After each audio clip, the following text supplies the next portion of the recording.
Hello, fellow traveler. Did you lose the trail? Come, have a seat by the fire. This is no night to be wandering these woods alone. You see, this is a special night, one rarely seen. Let me tell you a story to make the hours pass, one not many know of and even fewer believe to be real. What do you see in this piece of stone? Yes, it is small, not much to look at, and to most, not of any particular use. Yet it is not of irrelevance to the story that I am about to share with you. You see, every 100 years or so, a strange event occurs. As the days grow short and the nights long, a night darker than others ensues.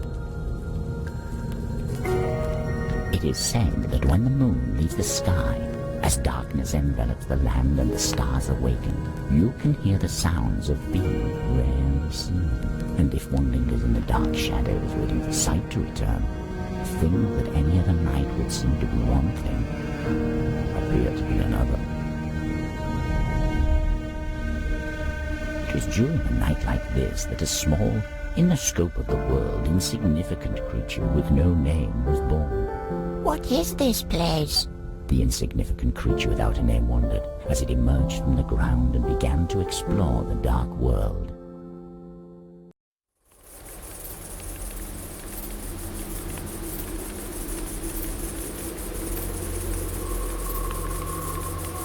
In the middle of the clearing, there was a mound of stones that seemed to have concealed something. Stuck between the stones were two branches tied together to form a cross. What was I doing below those stones? The creature wondered, standing next to the hole it just crawled out of. The sky had a strange feeling to it that night, almost as if the stars themselves had come to life, trying their hardest to make up for the absence of the moon's glow. There are so many of them, the small creature thought while gazing up into the sky. I wonder how such small things can shine so brightly. No matter how hard it tried, the small creature couldn't reach any of the stars. There was a small spring in the clearing reflecting the night sky. In the middle of the spring you could see the reflection of a large star. Something about this star seemed different from the others around it. What a beautiful place! The small, insignificant creature thought to itself, admiring the reflected glow of the stars.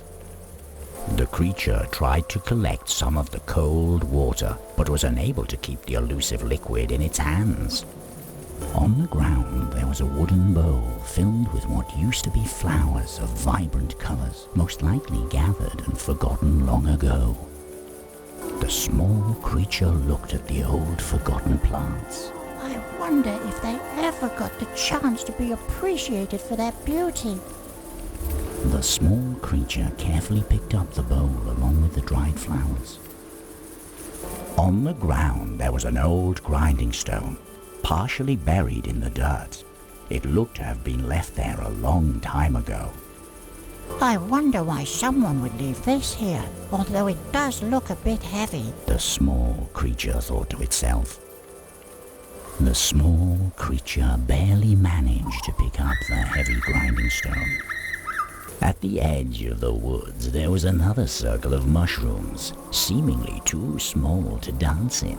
Some believe that certain alv circles hold the power to transport alvor and people alike across vast distances. I wonder why this one is so small. Could it be that alvor vary in size? The creature wondered, while trying to imagine a small gathering inside of the ring. It is believed that circles of mushrooms spring up when alv appear to join one another in dance. If an unlucky man or woman should join them in their dance, they would find that time passes faster within the alv circle, and years may go by while they are engrossed in a few moments of joyful dance. I wonder why this one is larger than the other one, the small creature said to itself while pondering the reason for its size. The small creature thought about taking one of the mushrooms, but they didn't look all that tasty. A large stone could often be found at the center of owl circles. How they got there, no one seemed to know. In some of the stones there were holes, said to be surrounded by strange symbols. These holes could be used to summon and gain boons from Alvor by presenting them with a gift. On the other hand, if the offering was not to their liking, the boon would instead turn into misfortune. Is there really someone strong enough to move a stone like this? The creature looked at the large stone, its eyes filled with fear and admiration alike. Reaching into the hole, the small creature felt something flat, round and hard. As it removed the object from the hole, it saw that it was an old coin. In the circle laid a pile of bones. Do I look like this on the inside? The small creature wondered, looking hard at the bones, trying to make out their original positions. The creature searched the ground for anything useful. Amongst the shattered bones, one piece seemed to be sharper than the others. There was an old piece of cloth lying on the ground, seemingly being used as a doormat. It looks like someone has been wiping their feet on it, the small creature stated. Hey! An angry voice emanated from the shed as the creature was about to pick up the piece of cloth laying on the ground. I found that. If you want it, you'll just have to bring me something else that I can use. An old guard stump appeared to have made the shed his home. A guard stump is a being that tends to the farmer's land and tools, watching over the daily activities on the farm to make sure that nothing bad befalls it or its inhabitants. Hello? The small creature said politely. Who are you? The guard stump looked at the creature. I'm the one who looks after this place. No simple task, mind you. The master of the farm hasn't been tending to the land enough this season, so I have to make up for his stupidity by working myself to the bone. The guard stump muttered in a stern yet slightly proud voice. You're a small one, aren't you? I haven't seen something like you before. Where did you come from? The small creature looked at the guard stump. I'm not sure. I remember waking up beneath a stone mound, and as I crawled out, the first thing I saw was the stars. Do you know why I'm here? The small creature asked hopefully. I see. Beneath the old stone mound. The guard stump appeared to remember something, becoming quiet for a moment before continuing. No, I'm afraid I don't know why you were born into this place, little one. Nor do I think there is truly a place for you here at the farm. You should look for a place of your own elsewhere. The small creature hung its head for a moment after hearing the guard stump's response. Don't fret, little one. You'll find your place in this world, I'm sure of it. This farm has simply never been that place. The top part of the shaft had been broken and was barely attached to the rest of the tool, now unusable for working the fields. I think I could break it off, the small creature said. The tool doesn't look to be of much use to the farmer anymore. As the small creature touched it, the top part of the shaft easily came off. A pair of wooden cartwheels had been partially buried in mud over the years. I wonder why they were left here. Didn't the farmer need them anymore? The small creature thought to itself. The cartwheels were buried too deep for a small creature to pull them out of the ground. As the small creature moved closer to the fireplace, it could feel a faint warmth emanating from the coals. What a nice feeling, the creature thought to itself as it curled up beside the fireplace, trying to warm its small body next to the coals. Even though the fire had been put out, The coals seemed too hot to touch. The small creature was reluctant to crawl into the pitch-black hole.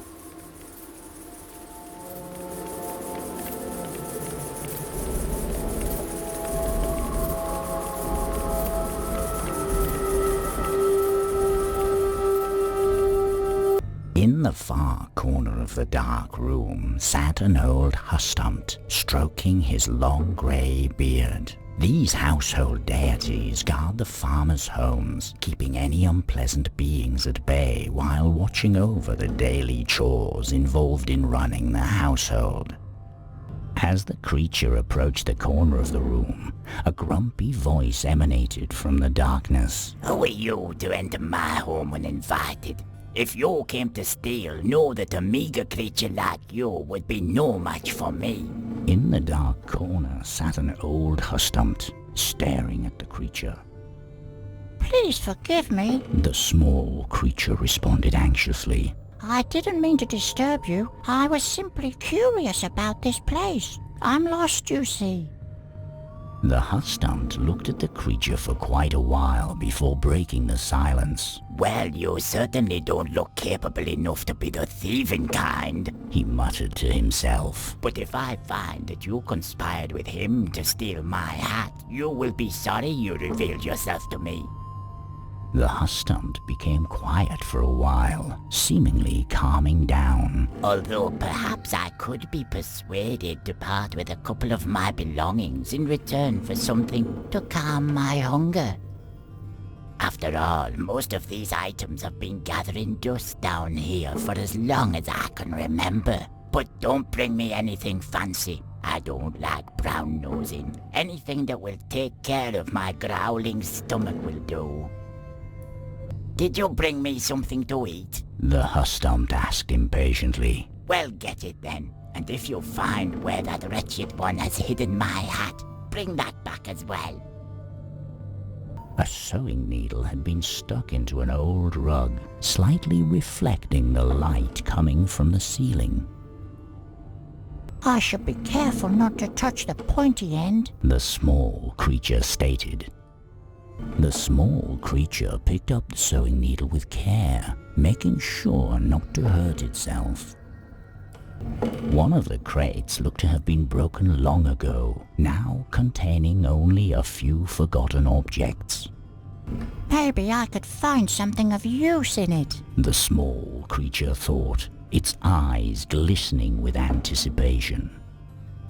In the remains of the old crate, the small creature found a ball of yarn.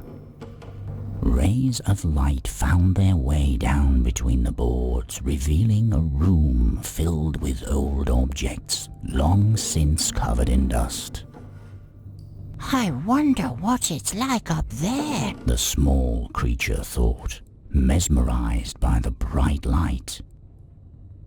The small creature watched as elusive particles of dust effortlessly evaded its attempts to grab them. There was an old kettle covered in dirt laying on the ground. This looks useful, the small creature said to itself. I wonder if I could take it. The small creature tried to brush some of the dirt off as it picked up the old kettle. The field looked to have been sown quite a while ago, yet nothing had begun to grow. The dry soil crumbled as the small creature tried to pick it up. The farmers must have worked hard to make this field, the small creature thought to itself. I wish their crops would start growing.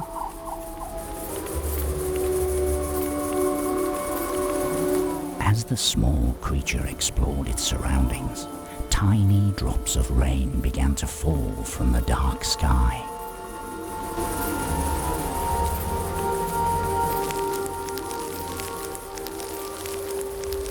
As the small creature walked across the field, stalks began to sprout from the wet soil. The rain had caused a couple of the seeds sown by the farmer to grow rapidly, an occurrence you would only be able to see during a night like this one. I wonder if I grew that fast when I was born. The small creature pondered. The small creature managed to pick up a handful of oats off the stalks.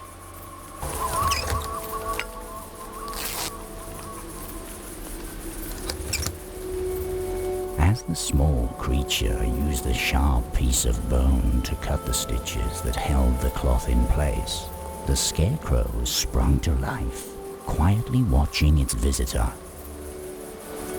Hello? The small creature uttered nervously, but the scarecrow remained silent. Once the piece of cloth had been removed, the hay contained inside the scarecrow's head began to fall out. In the middle of the field there stood a rugged scarecrow, seemingly looking up into the starlit sky. I wonder if it would mind me taking some of the hay. It looks to be falling out. The small creature thought.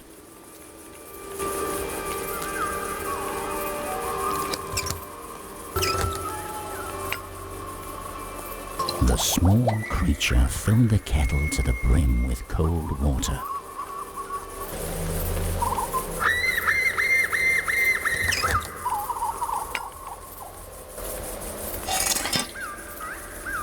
The small creature hung the water-filled kettle above the fireplace.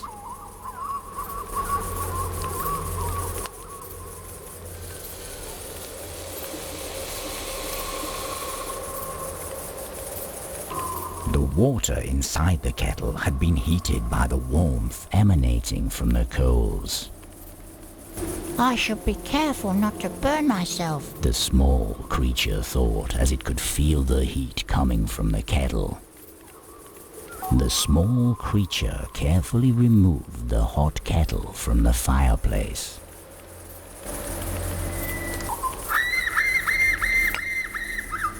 Would this be enough to replace the cloth? The small creature asked as it presented the hay to the guard stomped. Hey? Well, I suppose I could use that instead. I only found this piece of cloth the other night while keeping an eye on the field, but it's already becoming too dirty to wipe my feet on. The guard stomped responded as he handed the dirty piece of cloth to the small creature. Maybe you can find some other use for it.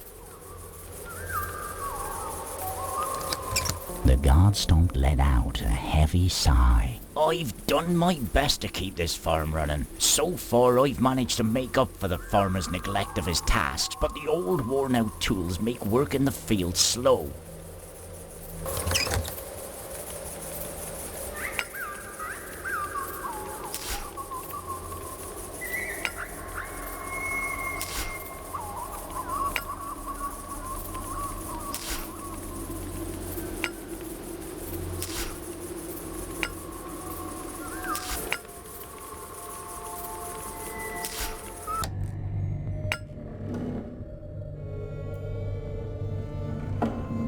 You sure didn't hurry now, did you? The husk-stumped muttered. Were you planning on letting me wait all night after I let you take my belongings? The small creature looked meekly at the floor. Well, no matter, this will stave off the hunger.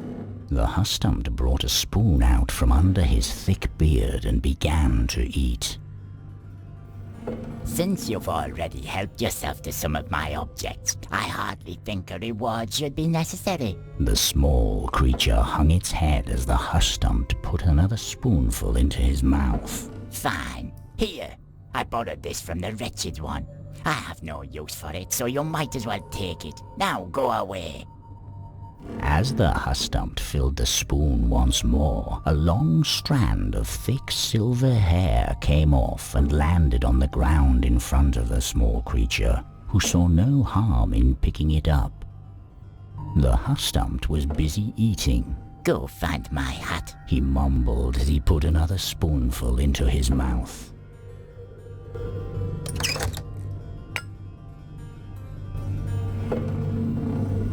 My hat? He had it, didn't he? That wretched thief. The husk-stumped put the hat on his head and made a sigh of relief. There, that's how things should be.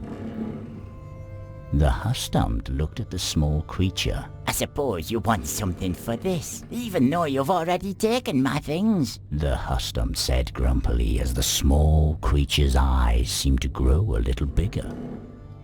Here, I found this hammerhead while I was looking for my hat. It's missing its shaft, so I don't know what use you would have for it, but the difficulty of a task should determine the reward, don't you agree? Now leave me and let me eat in peace. The Hustump muttered. Is that what I think it is? The guard Stomp exclaimed as the small creature approached him. Is that my whetstone? Where did you find it? I don't even remember the last time I saw it. The guard Stomp let out a sigh of relief. Thank you for finding it for me, little one. My old worn-down tools have been the only thing standing in the way of me bringing this farm back on its feet. The guard Stomp rummaged around inside the shed. I'm afraid I can't find much of a reward for you. This old hammer shaft is of good quality, but I seem to have misplaced the metal head. I can't understand how I managed to lose these things. The guard Stomp scratched his forehead as he handed the hammer shaft to the small creature. Perhaps you can find a use for it, little one. I'm sorry I can't offer you a better reward. I hope you find your place in this world, little one, the guard Stomp said as he watched the small creature. But this farm was never meant to be your home.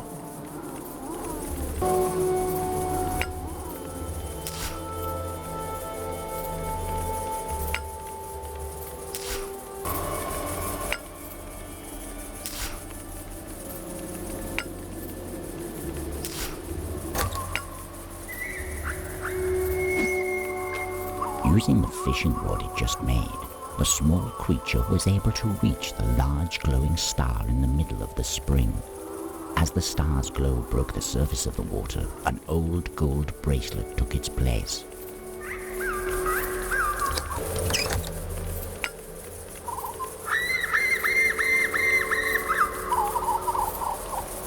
As the small creature put the golden bracelet into the hole, a larger alva appeared, sitting on the stone. This alva was more beautiful than anything the creature could have imagined, with white glowing hair flowing over the rough surface of the stone, and a shining silver crown on her head. More beautiful than all other Alvor, the Alv Queen had appeared on top of the large stone, calmly observing the small creature. The small creature's humbled words broke the silence. Hello. I don't want to disturb you, beautiful queen, but if you would allow me but a few moments of watching your people dance, I would be most content.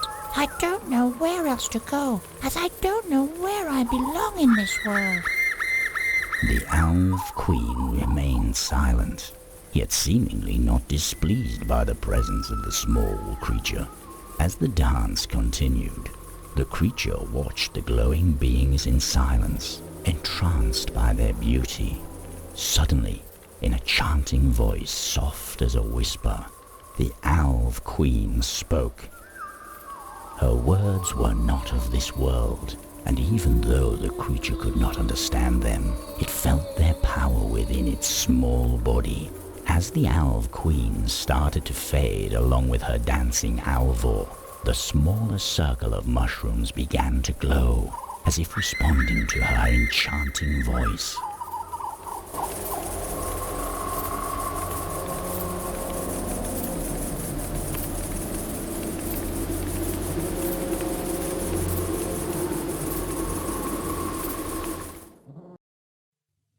As the creature faded from the circle, it felt as if reappearing someplace else, leaving the farmlands far behind.